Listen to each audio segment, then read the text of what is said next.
Hello all, Game Methuselah. Well, you knew this video was coming. My PDF is nearly finished. Should have already been finished, but I keep finding new things with my partner Steve that need to be fixed and changed. And that's the nature of a playtest, and that's the nature of developing a game product for those of you who have not done that. You're always finding better ways to do what you thought was perfect and turns out to be, well, less so. And we're doing that, but we're right down to the end. I finally just said, look, we've got to get the playtest out. We can fix it from there, throw it out with warts and all, and let everybody tear at it, come up with their concepts and ideas, feedback information to us, and at that point, help us perfect the game. So we can get to the point that in a few months, once we've got it to a point where we're happy enough with it, we'll do a Kickstarter, go ahead and get it set up to be printed. We might use some indie online sources that we've found to get games out, different maybe local printers. We might find all kinds of different ways. The idea is to find ways to get this into players' hands. The other thing about it is, at the position I'm in, I wanted to get this game running. I have never, since I've been in college, been having this much fun playing role-playing games. I want to play every day. The advantage I've had is, of course, since I'm producing it, I might be somewhat biased, but more importantly, I'm just having a lot of fun with it. The way it works, the way it runs, the way we keep modifying it to try to make it faster, simpler, and easier. It's been working out pretty well, and I'm pretty happy with it. And in fact, I've got a lot of people who I've playtested this with, and a lot of them have incredibly positive things to say. The problem with that is when you're dealing with people that you know or know of you or your friends, you're never sure whether they're actually giving you the straight dope or they're just trying to make you feel good. So thusly why I want this out in the playtest world. I want everyone out there to look at it with a non-jaundiced eye and come up with concepts that they think. You might think of something better and feed that information back to us, which will make the product better for everybody. To give you an idea to get started, the first things you'll need to invest in to play this game are D9 dice. That's them right. Wait. Okay. They're D10s, but we don't run them that way. We run them from 0 to 9. Why? I don't know. It was just something we wanted to do.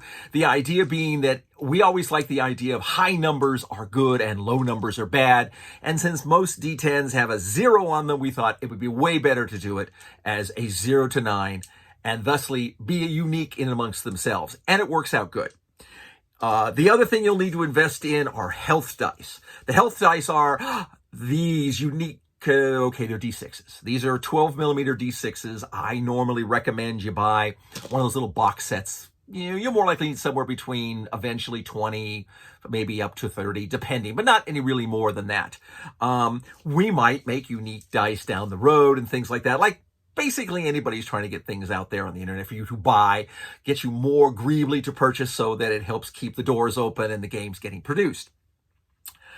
But I wanted this done now, and I wanted it out there, and the playtest was the best way. But it's boring to hand out things to playtest to people and just let them have to trudge through it. So I thought the whole best thing for us to do is what I've been doing with my playtest group now. I just run the Twilight of Fae campaign. And that's what I'm going to do here. I'm going to basically give you little videos about how things are going so you can maybe show them to your players. And then when you download from wherever at the PDF for the rules, you'll be able to hopefully in the future then download more little adventures and modules and ways to maybe develop your own. Because as you guys know, I don't like basically people just taking modules and running it like a soldier. Everybody plays the same game at the same way at the same time. It's not really fun. At least it isn't for me. What I want to see is a living campaign of the Twilight of Fae, maybe worldwide, where people are taking the ideas and the adventure and the description and who the good guys and the bad guys are, maybe modifying it based upon what miniatures they have or what they may want to see or what they're thinking about, and producing their own encounters on that game, feeding it back to me, giving me the information, utilizing the game for that, and thusly having an experience that can be shared internationally or shared by everybody in the community.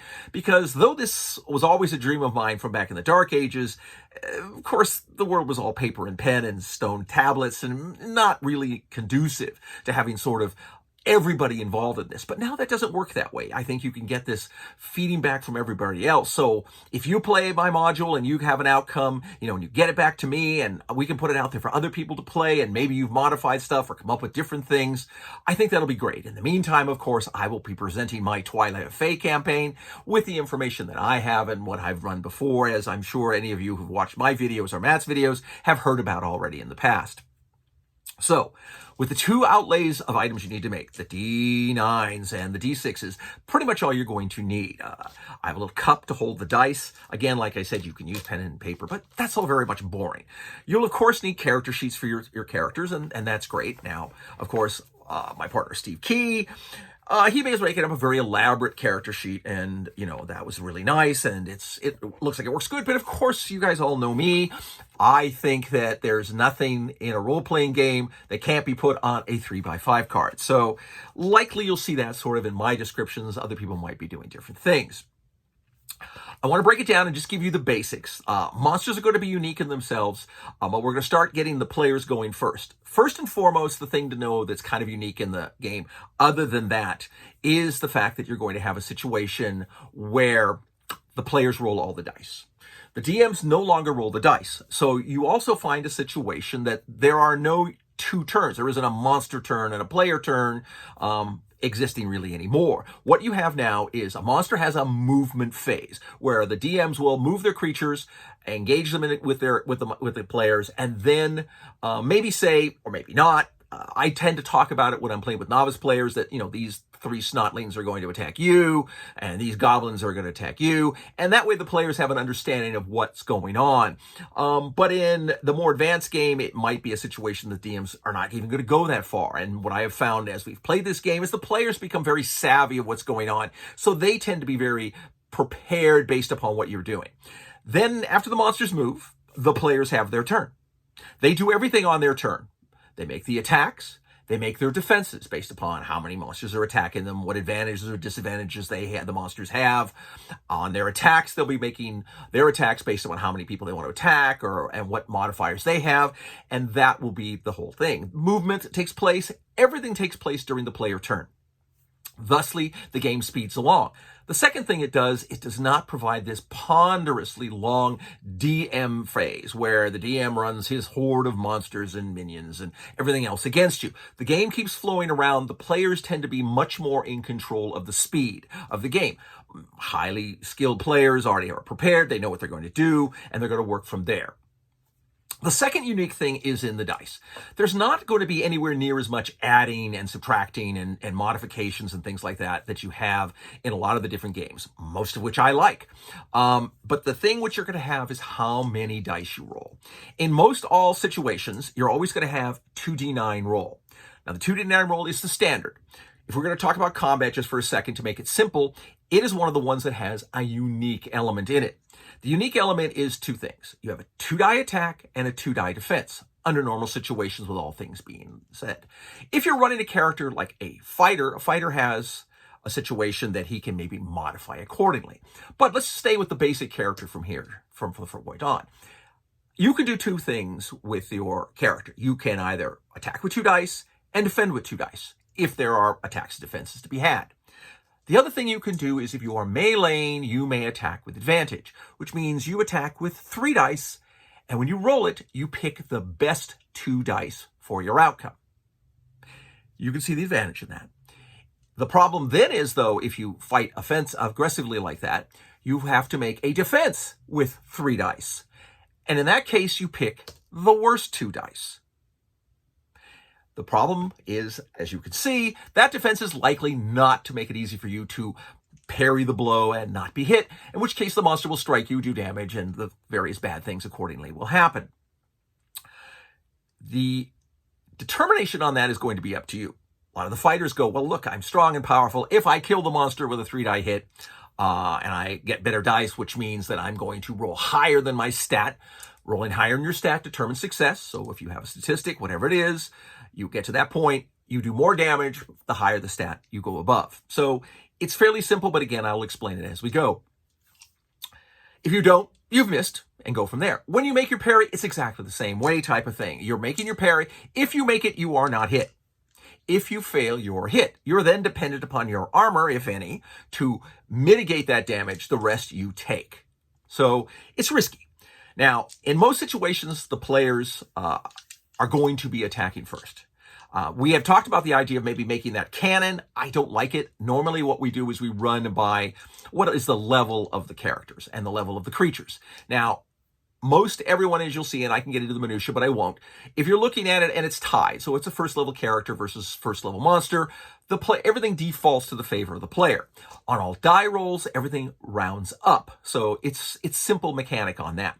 Players don't go by initiative other than on their turn, they go in a circle. So we call it around the wheel, or what does it matter. It starts with the party leader, goes around the table until everybody is attacked and defended and moved, if they're going to do any of those things. There'll be other things involved, of course, like firing bows, casting spells, clerical abilities, all the things you are familiar with in all different types of role-playing fantasy. If it's space, then it will be ray guns and all the rest, but that will all depend on what we're playing. Right now, we're going to talk about fantasy because that's the initial thing I'm putting out there for people to see in my Twilight of Fae campaign.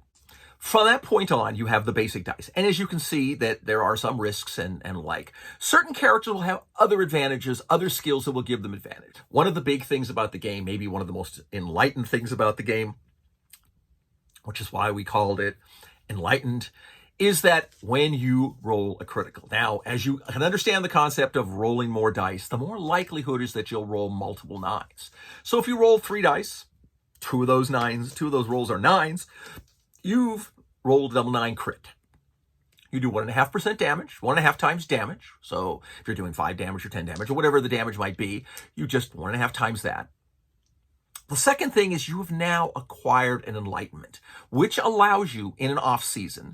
An off-season for the unenlightened here would be a situation that you take a period of time off to rest, acquire and use your skill points and POP, your points of progression, to advance. And if you've gotten enlightenment during that period of time in that season, you can then turn that for no charge into a unique ability that only your character will have. Now, other characters may have the same ability down the road, depending if they're doing the same thing and getting enlightenments. We'll go into detail more on that, but what that does is give you a different advantage in the future. The idea being that in my situation, I have a fighter who's got an enlightenment, which is Broadsword Master. Now, Broadsword Master gives me an additional advantage on any attack, or ease as we tend to call these things, which means that if I make a 2-die attack with my broadsword, I get a free 3 die, a third die. I roll the dice, I'm hit or miss, do the damage and all that. Now, if an enlightenment comes up again, then, well, that's interesting. We could have Broadsword Master 2 to pick up another enlightenment die. You can see how this advantage die or these ease dies can really make it quite easy for you in the future to do significant damage, more likely to critical, more likely to get more enlightenments, and things like that. Now, but what is more interesting too is that you can turn those enlightenments into different types of skills, different types of unique abilities. I have a guardian who has gotten an enlightenment on his shield parry. He got a second enlightenment in shield parry, so instead of just taking a +2 so I get an extra die on my defense, I said, no, I don't want that. What I want to do is put a different ability on my ability. So what I had is if I successfully parry with my shield, I can then put a negative ability on the creature that just attacked me that I parried. And that would be in a situation like pushback, knockdown, or stun. That is the DM's choice.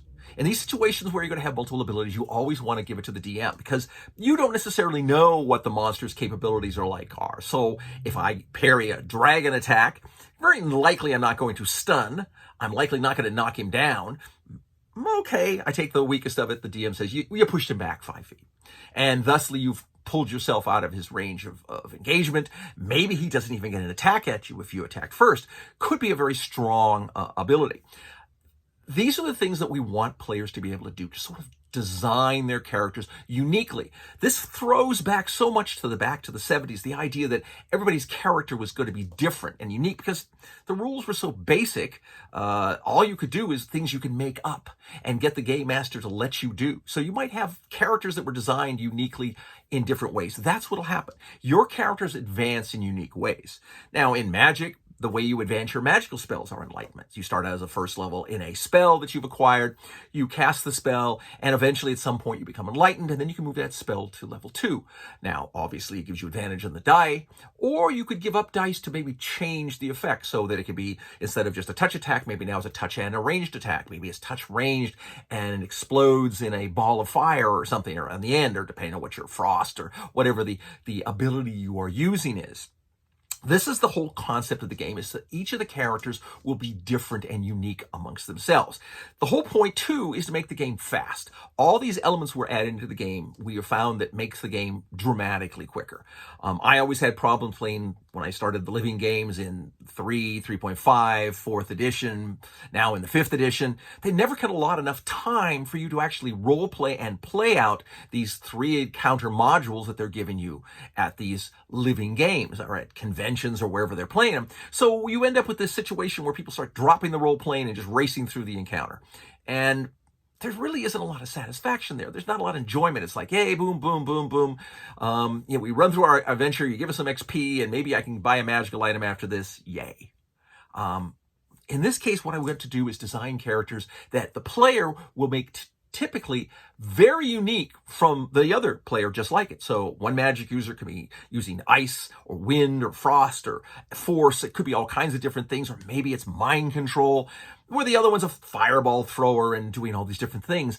Those are going to be exactly the same type of characters, but they're going to be based upon how you enlighten the character and how you move it forward. That's going to be basically it. Now, these are the sort of basic mechanics of the game. The other thing on the D6s, or why we suggested them, is something that always bothered me in games, whereas when you had a situation where your fighter who had 80 hit points gets non-funked by monsters, is lying there dying, the cleric comes up and is able to stabilize him to keep it from croaking off on the adventure. They then, get him back after the encounter. Well, I don't have any more healing spells, so we'll just do a long rest. And at the end of that long rest, you're going to be 100% healthy. That made no sense to me. I mean, I have been in situations where I've gotten banged up, and I don't seem to be able to take an 8-hour rest and suddenly get back up and be able to do everything else. I'm going to be sleeping for 3 or 4 days and trying to recover from all the injuries I've acquired. So what we did with that is, that's the D6. Based upon the level of the clerics, if you are wounded and you've taken your little D6 health points out of your pool of health, put them aside saying, ooh, those are current injuries, then the cleric comes up and says, hold on, boom, in the middle of a battle, I'm going to heal you. He does so. He heals you successfully, and you then roll your wounds. Now, let's assume this guy's not a particularly great healer. It may be a situation that he only gives you back 5s and 6s on that, because he's not very good. And you look at your roll and go, oh, I got a 5 and a 6, so I recovered 2 of the 6 wounds I took. Now, the 4s and 3s, well, those go unattended, still out there, not being determined yet what they are. But the 1s and the 2s, they're lost. They go in, out of your bag, off your chart, whatever, and they are unavailable until you take what we call a rest season. Not a rest where you stop and heal up. That's a niggling type injury. You've sprained yourself, maybe you got a tear. Things are not healing up the way they're supposed to be. We run our game in a situation where, at the end of every adventure, not unless you're stuck in a dungeon and not going home, you basically take a time and decide, how am I doing? Well, I'm down 3 or 4 health. I feel good. I'm still going to go out and fight the next adventure because I don't want to do an off season, which is 3 months. 4 seasons is a year. A year is a level. Pretty much that's the way the characters work. If you've gone from for your first level until you've gotten to 4 off seasons or 4 seasons, you've done these things. But in those off seasons is when you expend your experience points you've acquired, or points of progression as we call them, and you can buy new skills, new abilities. You can increase your attribute abilities. You can get different talents, all the things that will be readily available like most characters. And you may take 1 enlightenment and make it now a unique talent, based upon what you agree with the game master and you. Now, that may vary. That's why we'll likely come up with a list of things that are for people who don't want to, be that way. But I find the real great charm in this has been for me and the players, or for the other DMs of the players, to come up with unique abilities to add onto your characters. As I mentioned, as far as like my shield bash, where I make the shield bash and then I put a condition on the monster that tried to attack me, and that is up to the DM. And he could even say, well, you know what, the monster was so tough, none of these conditions are strong enough to do anything to him, and that's reasonable. But if you're fighting like kobolds or something, or snotlings or goblins or anything like that, obviously you hit them, you're likely to stun them or knock them down or knock them back easily. Other creatures may be just a knockback, but that's the point. Your ability is going to be different. So other people might get something where they get charge attacks, defensive advantages. All these things will stay on your characters as permanent. Other people might not have them. And that will be how the characters grow in a unique manner. This has turned out to be something that has been really fun for most of the people who've played it. Surely fun for me. I'll show you some more details here on some characters and stuff on the techniques and roles and things, and maybe it'll make it easier. But all I wanted to do is you get involved in the playtest, and that information should be coming out very soon, if not for surely, hopefully this week. Hope everything's well with everybody and you're enjoying your gaming. Until we have a chance to speak again, fight me devils fight, for I hate peace, and game on.